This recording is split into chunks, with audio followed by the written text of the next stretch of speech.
Friends నమస్తే, నేను doctor Jayaram Reddy, homeo deaddiction therapist and tobacco controller. నేను Hyderabad RTC crossed Bawarchi hotel దగ్గర నుంచి మా క్లినిక్ ఇక్కడి నుంచి మాట్లాడుతున్నాను. మొన్న ఒక 3 days బ్యాక్ ఒక పేషెంట్ వచ్చాడు. ఆ పేషెంట్కు గుట్కా అలవాటు, కైని అలవాటు ఉంది. దాంట్లో సున్నం కలుపుకొని తింటాడు. సో ఈ విధంగా నోట్లో ఈ విధంగా అల్సర్స్ డెవలప్ అయినాయండి. ఈ గుట్కా పెట్టే దగ్గర గుట్కా, కైని ఇవన్నీ కూడా పొగాకు ఇవన్నీ ఇక్కడ పెడుతూ ఉంటాడు. ఆ బుగ్గలో అల్సర్స్ డెవలప్ అయినాయి. ఈ అల్సర్స్ గత 3 నెలల నుంచి ఉన్నాయి.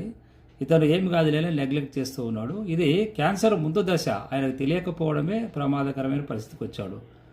సో దీన్ని మనం బయాప్సీ తీసి పంపించినప్పుడు బయాప్సీ క్యాన్సర్ పాజిటివ్గా వచ్చింది. సో కాబట్టి గుట్కాలు, కైనీళ్ళు తినే వాళ్ళలో ఇలాంటి అల్సర్స్ మొదలైనాయంటే అది క్యాన్సర్ ప్రారంభమైందని మీరు గుర్తించాలి. దానికంటే ముందు 5 సంవత్సరాల నుంచి ఆయనకు ప్యాచెస్ ఉన్నాయి. ప్యాచెస్ తర్వాత ఇలా అల్సర్స్ వచ్చాయి.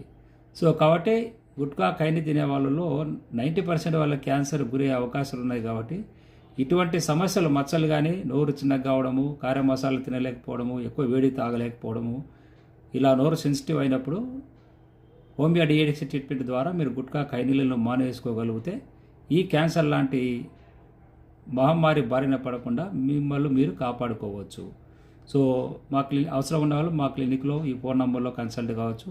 దూర ప్రాంతంలో ఉన్న వాళ్ళైతే మీరు ఈ ఫోన్ నెంబర్ ద్వారా ఆన్లైన్లో కూడా కన్సల్టేషన్ తీసుకొని మీరు ఈ గుట్కా, కైనీలను వదిలేసుకుని ఆరోగ్యంగా జీవించగలుగుతారని నేను ఆశిస్తాను. Thank you very much for watching my video and please subscribe my channel. Thank you very much.